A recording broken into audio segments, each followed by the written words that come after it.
C'est dans la biologie aristotélicienne qu'apparaît l'effort pour définir les genres et les espèces par des différences. Et encore, ces différences sensibles sont de nature très variable suivant les animaux considérés. Contre cette tradition, Spinoza suggère un grand principe: considérer les structures et non plus les formes sensibles ou les fonctions. Car personne jusqu'ici n'a connu la structure, fabrica du corps si exactement qu'il ait pu en expliquer toutes les fonctions. Mais que signifie structure? C'est un système de rapport entre les parties d'un corps, ces parties n'étant pas des organes, mais les éléments anatomiques de ces organes. On cherchera comment les rapports varient dans tel ou tel autre corps. On aura le moyen de déterminer directement les ressemblances entre deux corps, si éloignés soient-ils. La forme et la fonction d'un organe dans un animal déterminé dépendent uniquement des rapports entre parties organiques, c'est-à-dire entre éléments anatomiques constants. À la limite, la nature tout entière est un même animal où seuls varient les rapports entre les parties. À l'examen des différences sensibles, c'est substituer un examen de similitude intelligible, apte à nous faire comprendre de l'intérieur les ressemblances et aussi les différences entre les corps. Les notions communes chez Spinoza sont des idées biologiques, plus encore que des idées physiques ou mathématiques. Elles jouent véritablement le rôle d'idées dans une philosophie de la nature dont toute finalité se trouve exclue. Sans doute les indications de Spinoza sont-elles rares sur cet aspect des notions communes, mais en vérité elles sont rares sur tous les aspects des notions communes. Nous verrons pourquoi. Les indications de Spinoza suffisent toutefois à faire de lui un précurseur de Geoffroy Saint-Hilaire sur la voie du grand principe d'unité de composition. Étienne Geoffroy Saint-Hilaire définit sa philosophie de la nature par le principe d'unité de composition. Il oppose sa méthode à la méthode classique, issue d'Aristote qui considère les formes et les fonctions. Au-delà de celle-ci, il se propose de déterminer les rapports variables entre éléments anatomiques constants. Les animaux différents correspondent aux variations de rapports de situation respectives et de dépendance de ces éléments, si bien qu'ils se réduisent tous aux modifications d'un seul et même animal en soi. Aux ressemblances de forme et aux analogies de fonctions qui restent toujours extérieures, Geoffroy substitue ainsi le point de vue intrinsèque d'une unité de composition ou d'une similitude de rapport. Il aime à se réclamer de Leibniz et d'un principe d'unité dans le divers. Il me semble pourtant encore plus spinoziste, car sa philosophie de la nature est un monisme et elle exclut radicalement tout principe de finalité externe ou interne. Les notions communes sont des idées générales, non pas des idées abstraites. Or, en tant que telles, elles sont nécessairement adéquates. Soit le cas des notions les moins universelles, ce qui est commun à mon corps et à certains corps extérieurs, et également dans chacun de ces corps, l'idée en est donc donnée en Dieu, non seulement en tant qu'il a l'idée des corps extérieurs, mais aussi en tant qu'il a simplement l'idée de mon corps. J'ai donc moi-même l'idée de ce quelque chose de commun, et je l'ai telle qu'elle est en Dieu. Quant aux notions les plus universelles, ce qui est commun à toute chose est également dans la partie et dans le tout. L'idée en est donc donnée en Dieu, etc. Ces démonstrations fondent les deux aspects sous lesquels les notions communes en général sont nécessairement adéquates. En d'autres termes, les notions communes sont des idées qui s'expliquent formellement par notre puissance de pensée et qui matériellement expriment l'idée de Dieu comme leur cause efficiente. Elles s'expliquent par notre puissance de pensée, parce que, étant en nous comme elles sont en Dieu, elles tombent sous notre propre puissance comme elles tombent sous la puissance absolue de Dieu. Elles expriment l'idée de Dieu comme cause, parce que Dieu les possédant comme nous les possédons, elles enveloppent nécessairement l'essence de Dieu. En effet, lorsque Spinoza dit que toute idée de chose particulière enveloppe nécessairement l'essence éternelle et infinie de Dieu, il s'agit des choses partielles telles qu'elles sont en Dieu, donc des idées de choses telles que Dieu les possède. Parmi les idées que nous avons, les seules qui puissent exprimer l'essence de Dieu ou envelopper la connaissance de cette essence sont donc des idées qui sont en nous comme elles sont en Dieu, bref, les notions communes. Donc ce qui donne la connaissance de l'essence éternelle et infinie de Dieu est commun à toute chose et également dans une partie comme dans le tout. D'où plusieurs conséquences importantes. 1. Nous demandions comment nous pourrions arriver à des idées adéquates. Tout dans l'existence nous condamnait à n'avoir que des idées inadéquates. Nous n'avions ni idée de nous-mêmes, ni idée des corps extérieurs, mais seulement des idées d'affection, indiquant l'effet d'un corps extérieur sur nous. Mais précisément à partir de cet effet, nous pouvons former l'idée de ce qui est commun à un corps extérieur et au nôtre. Compte tenu des conditions de notre existence, c'est pour nous la seule voie capable de nous mener à une idée adéquate. La première idée adéquate que nous ayons, c'est la notion commune, l'idée de ce quelque chose de commun. 2. Cette idée s'explique par notre puissance de comprendre ou de penser. Or, la puissance de comprendre, c'est la puissance d'agir de l'âme. Nous sommes donc actifs en tant que nous formons des notions communes. La formation de la notion commune marque le moment où nous entrons en possession formelle de notre puissance d'agir. Par là même, elle constitue le second moment de la raison. La raison, dans sa genèse, est l'effort d'organiser les rencontres en fonction des convenances et des disconvenances perçues. La raison, dans son activité même, est l'effort de concevoir les notions communes, donc de comprendre intellectuellement les convenances et les disconvenances elles-mêmes. Quand nous formons une notion commune, notre âme médite se servir de la raison. Nous parvenons à la possession de notre puissance d'agir ou de comprendre, nous sommes devenus des êtres raisonnables. 3. Une notion commune est notre première idée adéquate, mais quelle qu'elle soit, elle nous mène immédiatement à une autre idée adéquate. L'idée adéquate est expressive, et ce qu'elle exprime, c'est l'essence de Dieu. Une notion commune quelconque nous donne immédiatement la connaissance de l'essence éternelle et infinie de Dieu. Nous n'avons pas une idée adéquate, c'est-à-dire expressive, sans que cette idée ne nous donne la connaissance de ce qu'elle exprime, donc la connaissance adéquate de l'essence même de Dieu. Toutefois, la notion commune risque d'intervenir comme un miracle, tant que nous n'expliquons pas comment nous arrivons à la former. Comment vient-elle rompre l'enchaînement des idées inadéquates auxquelles nous semblions condamnés ? Commun, sans doute, ne signifie pas seulement quelque chose de commun à deux ou plusieurs corps, mais aussi commun aux esprits capables d'en former l'idée. Mais d'abord, Spinoza rappelle que les notions communes sont plus ou moins communes à tous les esprits. Et même si on les assimile à des idées innées, l'innéité n'a jamais dispensé d'un effort de formation, d'une causa fiendi, nécessaire pour nous faire retrouver ce qui est donné qu'en droit. Que les notions communes soient en nous comme elles sont en Dieu signifie seulement que si nous les formons, nous les avons comme Dieu les a. Mais précisément, comment les formons-nous? Dans quelles circonstances favorables? Comment arrivons-nous à notre puissance d'agir? Tant que nous en restons à un point de vue spéculatif, ce problème reste insoluble. Deux erreurs d'interprétation nous semblent dangereuses. Dans la théorie des notions communes, négliger leur sens biologique au profit de leur sens mathématique, mais surtout négliger leur fonction pratique au profit de leur contenu spéculatif. Or, cette dernière erreur trouve peut-être son occasion dans la manière dont Spinoza lui-même introduit le système des notions communes. Le livre 2 de l'éthique considère en effet ces notions du point de vue de la pure spéculation. Il les expose donc dans un ordre logique qui va des plus universels aux moins universels.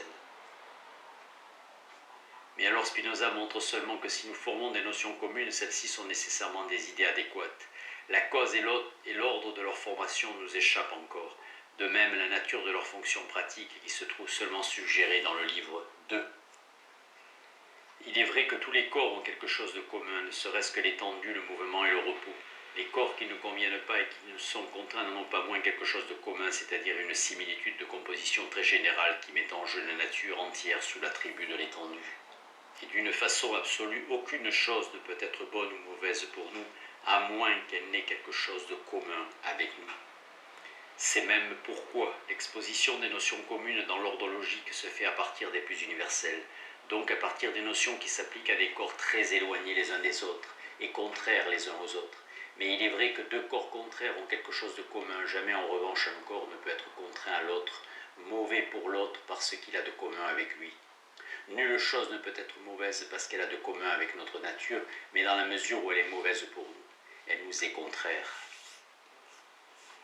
Quand nous éprouvons une affection mauvaise, une affection passive, triste, produite en nous par un corps qui ne nous convient pas, et rien ne nous induit à former l'idée de ce qui est commun à ce corps et au nôtre. Au contraire, quand nous éprouvons une affection joyeuse, une chose nous étant bonne dans la mesure où elle convient avec notre nature, l'affection joyeuse elle-même nous induit à former la notion commune correspondante. Les premières notions communes que nous formons sont donc les moins universelles, c'est-à-dire celles qui s'appliquent à notre corps et à notre corps qui convient directement avec le nôtre et qui l'affecte de joie. Si nous considérons l'ordre de formation des notions communes, nous devons partir des notions les moins universelles, car les plus universelles s'appliquent à des corps qui sont contraires aux nôtres, ne trouvent aucun principe inducteur dans les affections que nous éprouvons. En quel sens prenons-nous induire? Il s'agit d'une sorte de cause occasionnelle. L'idée adéquate s'explique formellement par notre puissance de comprendre ou d'agir. Or, tout ce qui s'explique par notre puissance d'agir dépend de notre seule essence, donc est inné. Mais déjà chez Descartes, l'inné renvoyait une espèce d'occasionnalisme. l'inné est actif, mais précisément, il ne peut devenir actuel que s'il trouve une occasion favorable dans les affections qui viennent du dehors, affections passives. Il semble donc que le schéma de Spinoza soit le suivant. Quand nous rencontrons un corps qui nous convient avec le nôtre, quand nous éprouvons une affection passive joyeuse, nous sommes induits à former l'idée de ce qui est commun à ce corps et au nôtre. Voilà pourquoi, dans le livre 5 de l'éthique, Spinoza est amené à reconnaître le privilège des passions joyeuses dans la formation des notions communes. Aussi longtemps que nous ne sommes pas tourmentés par des sentiments qui sont contraires à notre nature, sentiments de tristesse provoqués par des objets contraires qui ne nous conviennent pas. Aussi longtemps, la puissance de l'esprit par laquelle il s'efforce de comprendre les choses n'est pas empêchée, et par conséquent, aussi longtemps, il a le pouvoir de former des idées claires et distinctes. En effet, il suffit que l'empêchement soit ôté pour que la puissance d'agir passe à l'acte et que nous entrions en possession de ce qui nous est inné. On voit pourquoi il ne suffisait pas d'accumuler les passions joyeuses pour devenir actif. L'amour-passion s'enchaîne à la joie-passion, d'autres sentiments et désirs s'enchaînent à l'amour. Tous augmentent notre puissance d'agir, mais jamais jusqu'au point où nous devenions actifs. Il fallait d'abord que ces sentiments fussent assurés. Il nous fallait d'abord éviter les passions tristes qui diminuent notre puissance d'agir. Tel est le premier effort de la raison. Mais ensuite, il fallait sortir d'un simple enchaînement des passions, même joyeuses, car celles-ci ne nous donnent pas encore la possession de notre puissance d'agir. Nous n'avons pas l'idée adéquate de l'objet qui convient en nature avec nous. Les passions joyeuses elles-mêmes naissent d'idées inadéquates, qui indiquent seulement l'effet d'un objet sur nous. Il faut donc que, à la faveur des passions joyeuses, nous formions l'idée de ce qui est commun entre le corps extérieur et le nôtre, car cette idée seule, cette notion commune est adéquate. Tel est le deuxième moment de la raison. Alors, et alors seulement, nous comprenons et agissons, nous sommes raisonnables, non pas par l'accumulation des passions joyeuses en tant que passion, mais par un véritable saut qui nous met en possession d'une idée adéquate à la faveur de cette accumulation. Pourquoi devenons-nous actifs dans la mesure où nous formons une notion commune, ou avons une idée adéquate? L'idée adéquate s'explique par notre puissance de comprendre, donc par notre puissance d'agir. Elle nous met en possession de cette puissance, mais de quelle manière? Il faut se rappeler qu'une idée adéquate à son tour n'est pas séparable d'un enchaînement d'idées qui en découlent. L'esprit qui forme une idée adéquate est cause adéquate des idées qui découlent de celle-ci.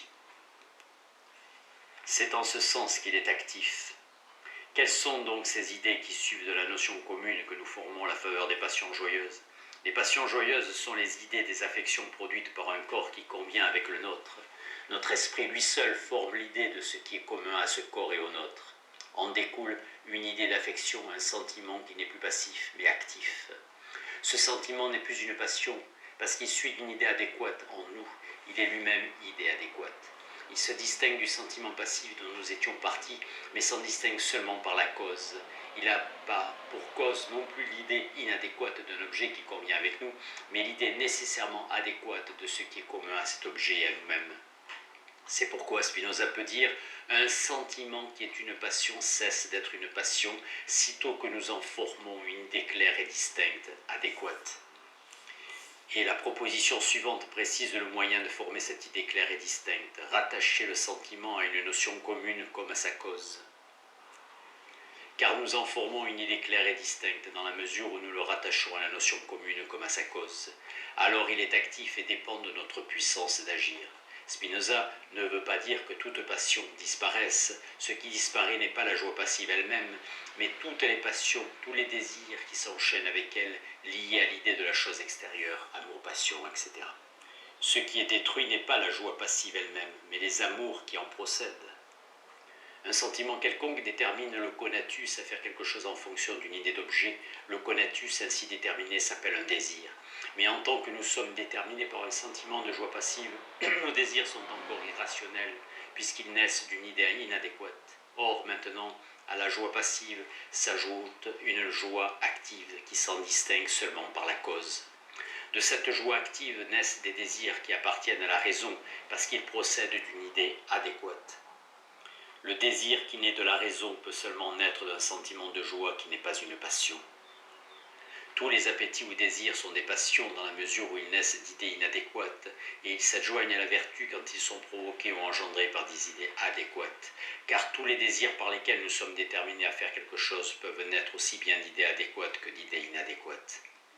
Donc des désirs de la raison remplacent les désirs irrationnels, ou plutôt un enchaînement rationnel se substitue à l'enchaînement irrationnel des désirs. Nous avons le pouvoir d'ordonner et d'enchaîner les affections du corps suivant un ordre conforme à l'entendement. L'ensemble de l'opération décrite par Spinoza présente 4 moments. 1. Joie passive qui augmente notre puissance d'agir, d'où découlent des désirs ou des passions en fonction d'une idée encore inadéquate. 2. À la faveur de ces passions joyeuses, formation d'une notion commune, idée adéquate. 3. Joie active qui suit de cette notion commune et qui s'explique par notre puissance d'agir. 4. Cette joie active s'ajoute à la joie passive, mais remplace les désirs-passions qui naissaient de celle-ci par des désirs qui appartiennent à la raison et qui sont de véritables actions. Ainsi se réalise le programme de Spinoza. Non pas supprimer toute passion, mais à la faveur de la passion joyeuse, faire que les passions n'occupent plus que la plus petite partie de nous-mêmes et que notre pouvoir d'être affecté soit rempli par un maximum d'affection active. Au début du livre 5 de l'éthique, Spinoza montre qu'un sentiment cesse d'être une passion sitôt que nous en formons une idée claire et distincte, adéquate, et que nous en formons une idée claire et distincte sitôt que nous le rattachons à une notion commune, comme à sa cause. Toutefois, Spinoza ne réserve pas cette thèse au sentiment de joie, il l'affirme valable pour tout sentiment. Il n'est aucune affection du corps dont nous ne puissions former quelques concepts clairs et distincts. La démonstration de cette proposition est fort concise. Les choses qui sont communes à tous ne peuvent être conçues sinon de façon adéquate. Et par conséquent, prenons donc le cas de la tristesse. Évidemment, Spinoza ne veut pas dire que la tristesse étant une passion inévitable et elle-même commune à tous les hommes ou à tous les êtres, Spinoza n'oublie pas que la notion commune est toujours l'idée de quelque chose de positif. Rien n'est commun par simple impuissance ou par imperfection. Dans la mesure où les hommes sont soumis aux passions, on ne peut dire qu'ils conviennent par nature. Et le Scoli précise, les choses qui conviennent dans la seule négation, autrement dit, en ce qu'elles n'ont pas, ne conviennent en réalité en aucune chose. Spinoza veut dire que même dans le cas d'un corps qui ne convient pas avec le nôtre et nous affecte de tristesse, nous pouvons former l'idée de ce qui est commun à ce corps et au nôtre. Simplement, cette notion commune sera très universelle, impliquant un point de vue beaucoup plus général que celui des 2 corps en présence. Elle n'en a pas moins une fonction pratique. Elle nous fait comprendre pourquoi les 2 corps précisément ne conviennent pas de leur propre point de vue. Nous voyons que la tristesse provenant de la perte de quelque bien s'adoucit sitôt que l'homme qui a perdu ce bien considère qu'il n'aurait pu être conservé d'aucune manière. L'homme en effet comprend que son propre corps et le corps extérieur n'auraient pu composer leur rapport de manière durable que dans d'autres circonstances. Si les intermédiaires avaient été donnés, mettant en jeu la nature entière du point de vue de laquelle une telle composition devenait possible. Mais quand une notion commune très universelle nous fait comprendre une disconvenance, là encore un sentiment de joie active en découle. Toujours une joie active suit de ce que nous comprenons. Dans la mesure où nous comprenons les causes de la tristesse, elle cesse d'être une passion, c'est-à-dire qu'elle cesse d'être tristesse. Il semble donc que même si nous partons d'une passion triste, l'essentiel du schéma précédent se retrouve: tristesse, formation d'une notion commune, joie active qui en découle. Dans le livre 2 de l'éthique, Spinoza considère les notions communes dans leur contenu spéculatif. Il les suppose données ou donnables. Il est donc normal qu'il aille des plus universels aux moins universels, suivant un ordre logique. Au début du livre 5 de l'éthique, Spinoza analyse la fonction pratique des notions communes, supposées données. Cette fonction consiste en ceci que la notion est cause d'une idée adéquate d'affection, c'est-à-dire d'une joie active. Cette thèse est valable pour les notions communes les plus universelles comme pour les moins universelles. On peut donc considérer toutes les notions communes prises ensemble dans l'unité de leur fonction pratique. Mais tout change quand Spinoza demande au cours du livre 5 comment arrivons-nous à former une notion commune, nous qui semblons condamnés aux idées inadéquates et aux passions. Alors, nous voyons que les premières notions sont nécessairement les moins universelles. Les moins universelles, en effet, sont celles qui s'appliquent à mon corps et à un autre corps qui convient avec lui ou à quelque autre corps. Elles seules trouvent dans les joies passives que j'éprouve l'occasion d'être formé. Les plus universelles, au contraire, s'appliquent à tous les corps. Elles s'appliquent donc à des corps très différents, contraires les uns aux autres. Mais la tristesse ou la contrariété produite en nous par un corps qui ne convient pas avec le nôtre n'est jamais l'occasion de former une notion commune. Si bien que le processus de formation des notions se présente ainsi. Nous cherchons d'abord à éprouver un maximum de passions joyeuses, premier effort de la raison. Nous cherchons donc à éviter les passions tristes, à échapper à leur enchaînement, à conjurer les mauvaises rencontres. Puis en second lieu, nous nous servons des passions joyeuses pour former la notion commune correspondante, d'où découlent des joies actives, deuxième effort de la raison. Une telle notion commune est parmi les moins universelles, puisqu'elle s'applique seulement à mon corps et à des corps qui conviennent avec lui. Mais elle nous rend encore plus forts pour éviter les mauvaises rencontres, et surtout elle nous met en possession de notre puissance d'agir et de comprendre. Alors en troisième lieu, nous sommes devenus capables de former des notions communes plus universelles, qui s'appliquent à tous les cas, même aux corps qui nous sont contraires. Nous sommes devenus capables de comprendre même nos tristesses, et de tirer de cette compréhension une joie active. Nous sommes capables de faire face aux mauvaises rencontres que nous ne pouvons éviter, que nous ne pouvons pas éviter, de réduire les tristesses qui subsistent nécessairement en nous. Mais on n'oubliera pas que malgré l'identité générale de leur fonction pratique, produire des joies actives, les notions communes sont d'autant plus utiles, d'autant plus efficaces qu'elles procèdent de passions joyeuses et sont moins universelles.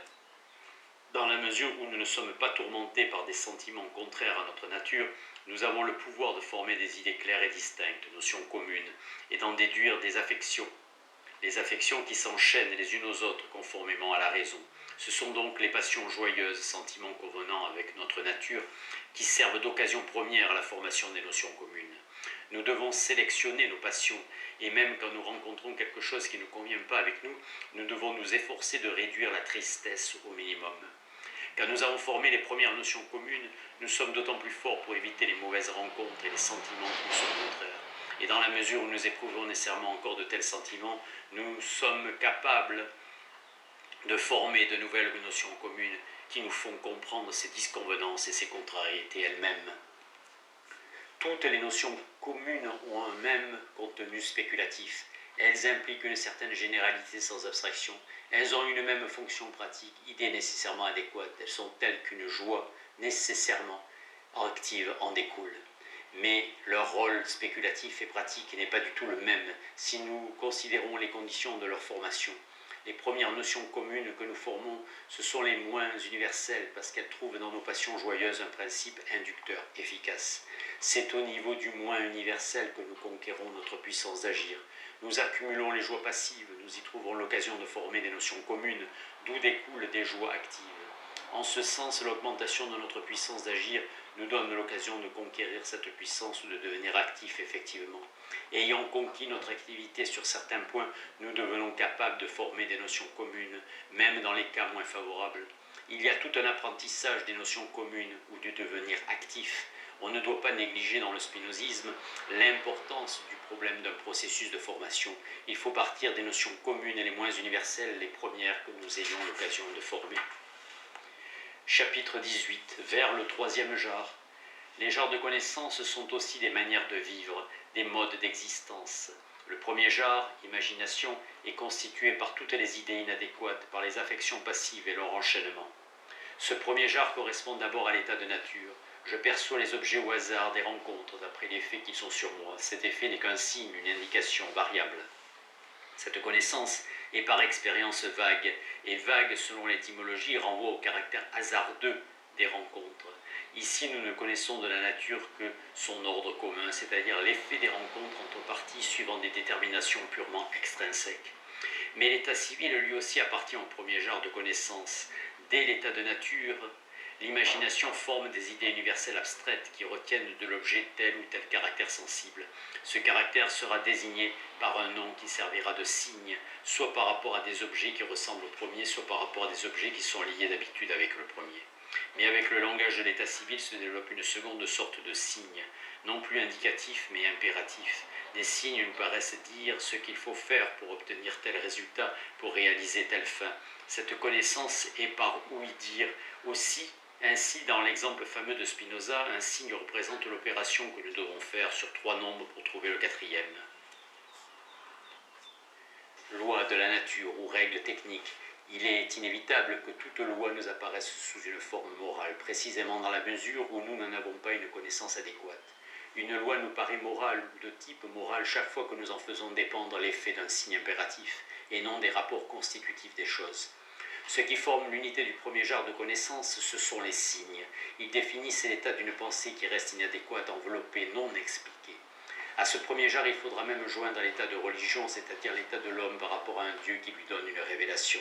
Cet état ne diffère pas moins de l'état de nature que l'état civil lui-même. La nature n'a jamais enseigné à personne que l'homme est obligé d'obéir à Dieu.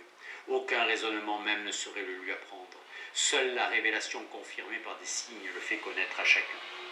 Cet état de religion n'en est pas moins dans le premier genre, précisément parce qu'il fait partie de la connaissance inadéquate, parce qu'il est fondé sur des signes et se manifeste sous forme de lois qui commandent et ordonnent. La révélation s'explique elle-même par le caractère inadéquat de notre connaissance et porte uniquement sur certains propres de Dieu. Les signes de la révélation constituent une 3e sorte de signe et définissent la religion des prophètes, religion du premier genre ou de l'imagination. Le second genre de connaissance dans l'éthique correspond à l'état de raison. C'est une connaissance des notions communes et par notion commune, c'est là dans l'éthique qu'apparaît la véritable rupture entre les genres de connaissance. La connaissance du second et du 3e genre, et non celle du premier, nous enseigne à distinguer le vrai du faux. Avec les notions communes, nous entrons dans le domaine de l'expression. Ces notions sont nos premières idées adéquates, elles nous arrachent au monde des signes inadéquats. Et parce que toute notion commune nous conduit à l'idée de Dieu, dont elle exprime l'essence, le second genre de connaissance implique lui aussi une religion.